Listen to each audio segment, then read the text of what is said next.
आमिर सईद अब्बासी हमारे साथ मौजूद है, उनसे बात कर लेते हैं। आमिर सईद अब्बासी, बताइएगा समाअत का अहवाल भी और आज मजीद समाअत में क्या डेवलपमेंट्स हुई हैं?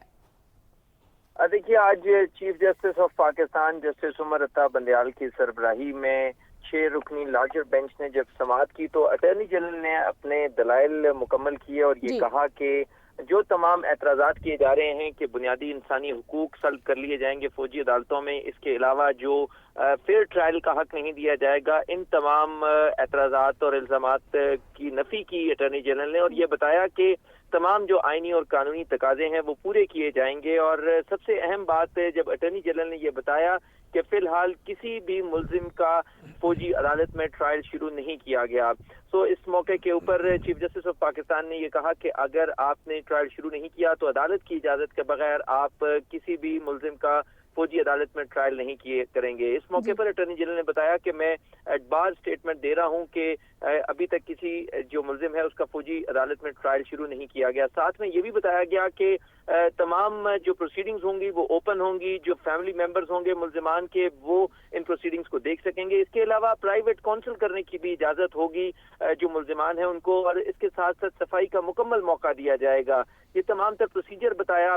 जो अटॉर्नी जनरल है उन्होंने, और ये कहा कि जो फौजी अदालतों में तमाम तर ट्रायल होगा उसको फेयर ट्रायल यकीनी बनाया जाएगा हर सूरत। और इसके साथ साथ ये कहा गया कि जब भी आर्मी एक्ट के तहत प्रोसीडिंग्स होती हैं तो उसमें बुनियादी हुकूक आमतौर के ऊपर जो है वो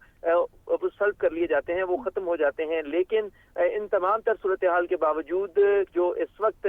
मिलिट्री कोर्ट में जिन तमाम मुल्जिमान के खिलाफ केसेस चलेंगे उसमें तमाम उनको बुनियादी हुकूक फराहम किए जाएंगे। और साथ साथ ये भी कहा गया कि फेयर ट्रायल को यकीनी बनाया जाएगा। इसके साथ साथ ये भी बताया गया कि तमाम जो मुल्जिमान हैं उनकी फैमिली मेंबर्स के साथ मीटिंग्स भी करवाई जाती हैं और उनको यूनिट्स में प्रॉपरली कि हार्डन क्रिमिनल्स की तरह नहीं रखा जाता, बल्कि ये टेररिस्ट की तरह नहीं रखा जाता, बल्कि उनको बहुत मुनासिब तरीके से वहां पर रखा गया है। क्योंकि इस वक्त जो तमाम आर्मी के ऑफिशियल्स हैं वो इन्वेस्टिगेशन स्टेज के ऊपर हैं, तो इस वक्त तमाम तर प्रोसीडिंग्स के हवाले से तमाम तर बात करना या जो दरख्वास्त में एतराज़ात उठाए गए हैं वो बिल्कुल अभी प्री मेच्योर स्टेज के ऊपर हैं, ये कहा गया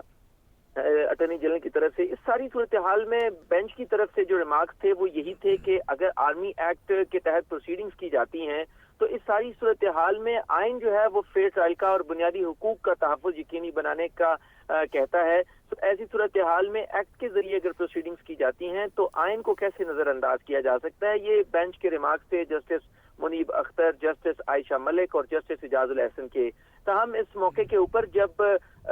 लतीफ खोसा या दीगर जो दरख्वास्त गुजारान के वकला थे उनकी तरफ से जब ये कहा गया कि बहुत ज्यादा जो हुकूक हैं वो सल्ब किए जा रहे हैं, तो फिर चीफ जस्टिस ने कहा कि अटॉर्नी जनरल ने बड़ी मुनासिब बातें बताई हैं, सिर्फ एक नुक्ता रहता है कि अपील का हक दिया जाएगा या नहीं दिया जाएगा। इस मौके के ऊपर अटॉर्नी जनरल ने कहा कि इसके ऊपर थोड़ा सा वक्त दरकार होगा कि अपील का हक देने के लिए, क्योंकि तरमीम करनी पड़ेगी या कानून साजी करना पड़ेगी, इसलिए जरूरी है कि उसमें कुछ वक्त दे दिया जाए और मिनिमम 1 माह का वक्त दे दिया जाए। तो इसी मौके के ऊपर फिर अदालत ने कहा कि हम इस बारे में मुशावरत के बाद फैसला करेंगे कि अब नई समाअत कब करनी है और कितना वक्त देना है अटॉर्नी जनरल को। लिहाजा समाअत गैर मुअय्यना मुद्दत के लिए मुलतवी कर दी गई और आज की तमाम तर प्रोसीडिंग्स के बाद चीफ जस्टिस ऑफ पाकिस्तान की तरफ से इत्मीनान का इजहार किया गया और उन्होंने आखिर में कहा कि फिलहाल सुकून करें, हम इस हवाले से मुनासिब हुक्म जारी करेंगे कि क्या अब इस मुकदमे की समाअत कब करनी है। तो हम आज की तमाम तर प्रोसीडिंग्स में अटॉर्नी जनरल ने जब तमाम अपनी गुजारिशात पेश की